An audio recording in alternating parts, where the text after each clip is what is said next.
पालघर लोकसभेसाठी आता सर्वच राजकीय पक्षांनी प्रचाराला सुरुवात केलेली आहे। तर तिकडे बहुजन विकास आघाडीचे अध्यक्ष हितेंद्र ठाकूर स्वतः मैदानामध्ये उतरलेले आहेत। हितेंद्र ठाकूर यांनी वसईच्या पूर्वपट्टीमध्ये जोरदार प्रचार केलात। गावागावात जाऊन त्यांनी पाड्यापाड्यात जाऊन त्यांनी लोकांच्या सभा घेतल्यात। लोकांचे म्हणणं ऐकून घेतलेले, लोकांच्या नेमक्या समस्या काय त्या सोडवण्याचा प्रयत्न केला। आज त्यांनी वसईच्या एव्हरशाईन परिसरातून सुरुवात केली। मग वाकणपाडा असेल, सातिवली असेल, कामन, चिंचोटी ह्या सर्व परिसरामध्ये ते लोकांशी बोलले। जागोजागी त्यांचं जोरदार स्वागत होत होतं। लोकांनी आपल्या समस्या त्यांच्यापुढे मांडल्या, त्यांच्याकडून काय करता येईल त्यांनी आश्वासन देखील दिलं। एवढंच नाही तर येत्या 6 महिन्यात पुन्हा निवडणुका आहेत आणि जर मी तुमच्या समस्या सोडवल्या नाही तर मला पुन्हा मत देऊ नका, असं देखील त्यांनी ठामपणे सांगितलेलं आहे। म्हणजेच मी तुमची कामं पूर्ण करण्याचं जोरदार आश्वासन हितेंद्र ठाकूर यांनी दिलेलं आहे।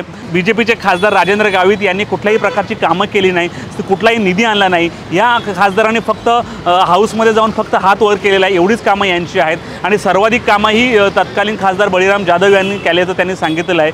हितेंद्र ठाकूर यांनी या नेमकी प्रचारादरम्यान पत्रकारांना काय माहिती दिली आपण ऐकूयात। माझा प्रमुख विरोधक भाजप आहे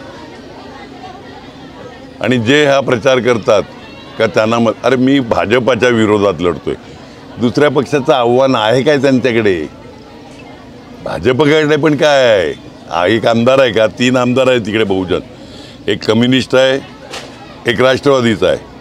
ते सगळे माझ्या मुलासारखे आहेत आणि राजेश पाटीलचे मित्र आहेत। ते सगळे नाईलाजा खातील फक्त पोस्टर बॉय म्हणून तिकडे आहेत, बाकी मनापासून माझं काम करत आहेत। उरलेले 3ही आमदार शिवसेनेचे पण आमदार किंवा एक काय ते भूलथापांना बळी पडून आपले खासदार पडले, आपल्या पाडलं गेलं आहे का लाटेमध्ये विशिष्ट।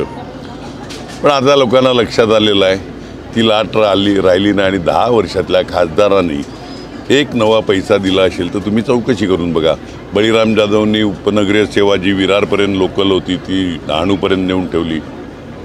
आता पाईप गॅस बऱ्याच लोकांना मिळाला आहे का? पाईपद्वारा आपल्या इकडे मुंबई आहे म्हणजे तो खरं तर वसईच्या समोरचा भाग, त्यातलं गॅस आणण्याचं काम आपल्या खासदारांनी बळीराम जाधवांनी केलेलं आहे। ही जी अपूर्ण राहिलेली कामं आहेत ती जास्त जोमाने करणं। डहाणू नाशिकचा सर्वे त्यांनी 58 कोटी रुपये सर्वे करता आणले।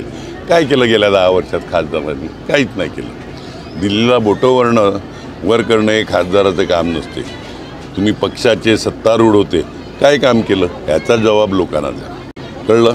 तर ही जी सगळी केंद्राशी निगडीत प्रश्न आहेत, तिकडून वेगवेगळ्या योजना आणणं, रेल्वेसारखे असतील किंवा अन्य केंद्राच्या अखत्यारात जे प्रश्न येतात, डॅम, पाईपलाईन याच्याकरता फॉरेस्टमध्ये अडलं, ते सगळ्या केंद्राशी निगडीत प्रश्न आहेत। असे प्रश्नाकरता मदत करणारा खासदार पाहिजे म्हणून आपल्या इकडूनचा एक तरुण तडफदार राजेश पाटील, जो जनरल जागेवर सभापती होता वसईचा, आज गेली 4.5 वर्ष तुम्ही बोईसर मतदारसंघातल्या कोणत्याही माणसाला विचारा का त्याला आमदाराच्या बाबतीत संबंध काय। आता इकडे विचारलं गेलं का घरच्या पूजेकरता पण जाणारा खासदार, म्हणजे सार्वजनिक कामाकरता जाणारा परंतु घरच्या पूजेकरता जाणारा आमदार, असा माणूस आपण दिला आणि त्याला निवडून आणावं एवढी विनंती।